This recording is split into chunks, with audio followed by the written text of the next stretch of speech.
Nesse domingo, o Fluminense vai enfrentar o Fortaleza pela 15ª rodada do Campeonato Brasileiro e na situação em que a gente tá, nós vamos ter que pontuar fora. Então esse é um jogo importantíssimo. Vem saber comigo todas as informações que a gente já tem para essa partida. O meu nome é Júlia Cunha e eu sou dominado pelo Flu. Para começar, a partida do domingo vai acontecer às 4 horas da tarde no Castelão. Vai ter transmissão da Globo e do Premier e vai ter transmissão lá no Jornada também. O nosso pós-jogo vai acontecer logo depois da transmissão, então eu espero vocês por aqui. E agora vamos falar um pouco mais das informações práticas da partida. Esse jogo promete ser um jogo difícil, afinal, enfrentar o Fortaleza lá no Castelão é sempre uma missão. Vocês vão lembrar, por exemplo, no jogo do ano passado, o Fluminense, bem na competição, enfrenta o Fortaleza.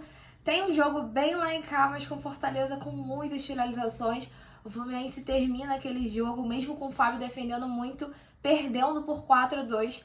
E o Fortaleza até teve um momento de baixa já nesse Brasileirão, mas já está se recuperando, então esse promete ser um jogo difícil. E as palavras do Mano na última coletiva de imprensa são: nós precisamos pontuar. Nós vamos sempre buscar os 3 pontos, mas se não der para ser os 3 pontos, a gente vai empatar. A chance é que não dá para perder mais pontos estando na lanterna do campeonato.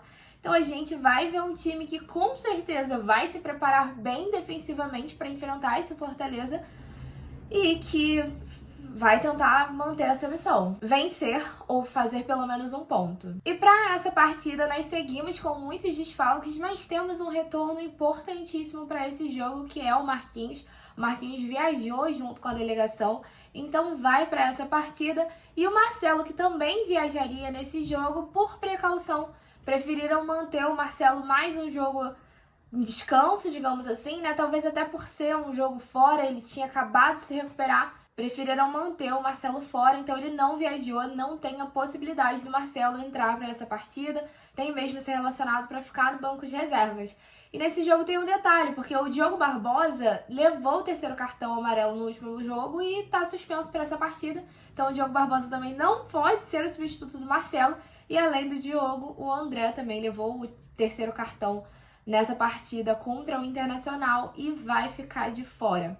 E aí, né, qual é a provável escalação do Mano Menezes? Bem, pelo visto esse treino foi um treino bem secreto, porque todas as informações de todos os jornalistas só dizem que o Mano não esboçou um time titular no treino de hoje. Vale lembrar que ontem o time não treinou porque estava em recuperação. O único treino foi hoje. E aí a gente vai para essa partida ainda sem muitas informações de quem entra. Até uma informação que o Lessa lançou hoje lá no canal dele é que o que ele conseguiu, né, extrair de alguém que ele conhece, que teria um contato próximo ali ao clube, é que a gente vai se surpreender com essa escalação, muito provavelmente. Mas assim, né, qual será essa surpresa e o que a gente pode ter de indicações? Nesse treino, o Guga foi improvisado na lateral esquerda. Só ele e o Esquerdinha vão para esse jogo, então são as duas possibilidades de titulares para essa partida. A gente ainda não sabe qual é o nível de preparo do Esquerdinha para entrar como titular no profissional. Ele, inclusive, foi escalado para o último jogo, então provavelmente ele está dentro dos planos do Mano. Mas a gente pode ficar ligado, pode surgir um Guga na lateral esquerda, porque foi treinado, né, no caso, para isso. E aí, meus amigos, o GE esboçou um time, né, mesmo não tendo essas informações exatas de qual seria o time do treino, com os que são escaláveis para essa partida. Lembrando que além desses que a gente já falou, Felipe Melo, Manuel, Isaac, Lima, Terãs e Lelê seguem, né, sem poder atuar pelo Fluminense por conta de lesão. E a Colômbia estava ganhando agora há pouco de 3-0 do Panamá, então tá bem claro que o John Arias segue também sendo desfalque do Fluminense por bastante tempo. Mas aí com isso, o time que o Jair esboçou tem Fábio, Samuel Xavier na lateral direita, Thiago Santos e Antônio Carlos na zaga, o Guga na lateral esquerda, sendo provável titular para essa partida, um meio-campo com Martinelli, Alexander e Ganso, e um ataque com Douglas Costa, Keno e Cano. E aí, assim, vamos lá. Essa escalação pode estar certa? Pode. Mas eu não acredito. Eu quero muito estar certa, inclusive, que o Mano vá colocar o Douglas Costa de titular depois do que o Douglas Costa fez nessa partida, né? Afinal, o Marquinhos viajou com a delegação. Então, assim, né? Eu acho que mesmo o Marquinhos voltando de lesão, se ele viajou com a delegação, coloca Marquinhos, que ainda que não esteja com ritmo, é muito melhor do que Douglas Costa dentro de campo. E uma outra coisa que eu também acredito que vai acontecer é que o Mano vai seguir mantendo a trinca de volante. Ah, Júlia, mas o André tá fora.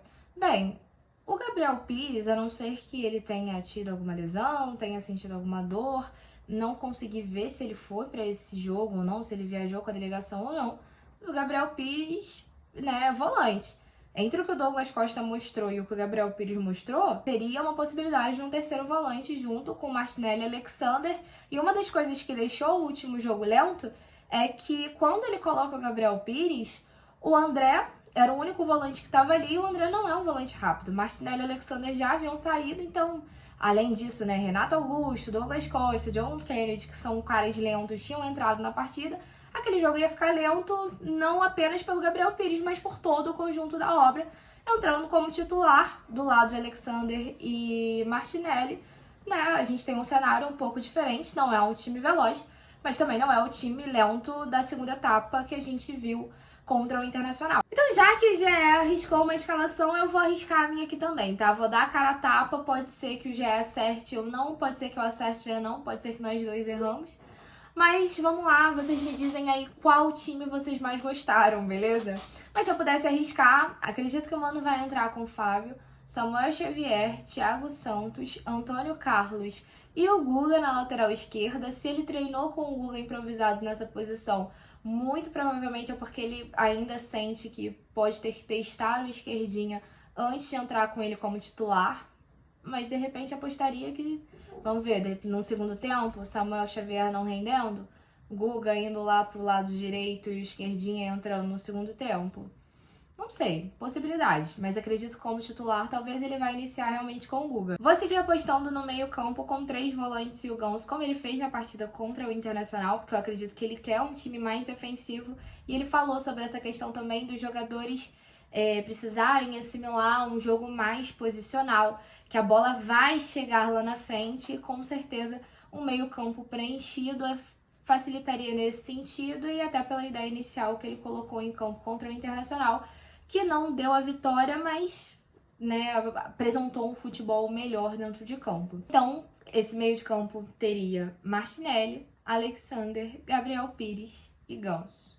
Sei que vocês podem não gostar, mas é o que eu acho que ele vai fazer. E no ataque, eu apostaria um ataque com Keno e Cano ou Marquinhos e Cano. Posso estar errada, posso estar errada.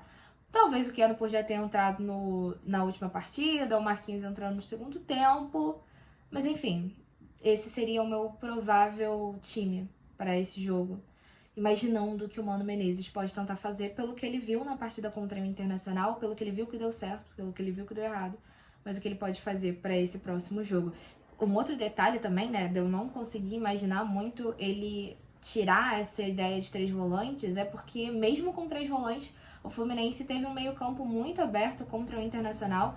Ele não usou essas palavras para falar sobre isso, mas ele falou como o Internacional é um time que constrói muito pelo meio-campo e a gente falhou nesse sentido. Então acredito que ele manteria esses 3 volantes, né? Vale lembrar isso também. Do lado do Fortaleza, a gente vai pegar um time muito desfalcado. Isso porque o Hércules levou suspensão na última partida. E o Fortaleza também tem uma galera no departamento médico. Moisés, Zé Wellison, Caleb, Martínez e Pedro Rocha. Tem até o Santos também, que aí não tá no departamento médico, mas é dúvida, porque teve uma infecção respiratória. Não sabem se vai entrar para esse jogo, mas enfim, um time com bastante desfalques aí. Enfim, né, pode tentar. A gente tá com muitos desfalques também, até mais, digamos assim. Mas a gente pode tentar, né, aproveitar esse momento de fragilidade. Afinal, o Zé Wellison é titular desse time, Hércules também é titular desse time. Quem sabe, né, a gente não consegue pegar um Fortaleza mais fragilizado. E aí, para esse jogo, a provável escalação do GE coloca João Ricardo no gol, Tinga, Benítez, Cardona, Felipe Jonathan, Pedro Augusto, Sacha, Pochettino, Pikachu, Bruno Lopes e Lucero. Bom, essas são as informações que nós temos para essa partida. Pontuar fora vai ser, sim, bem importante pra gente na sequência. Nós vamos ter muitos jogos fora. Tomara que a gente já consiga Ai, uma vitória contra o Fortaleza? Sei que é difícil, né? Mas seria ideal, porque mesmo fazendo pontos, a gente vai precisar ganhar pelo menos um jogo. Cara, ganhando os três vai continuar sendo difícil, tá? Mas assim, né? Vamos aproveitar de repente que o Fortaleza tá desfalcado, dá um gás a mais dentro de campo. Eu espero que isso aconteça. De qualquer forma, nós nos vemos na nossa live de pós-jogo. Saudações tricolores e te vejo depois do jogo.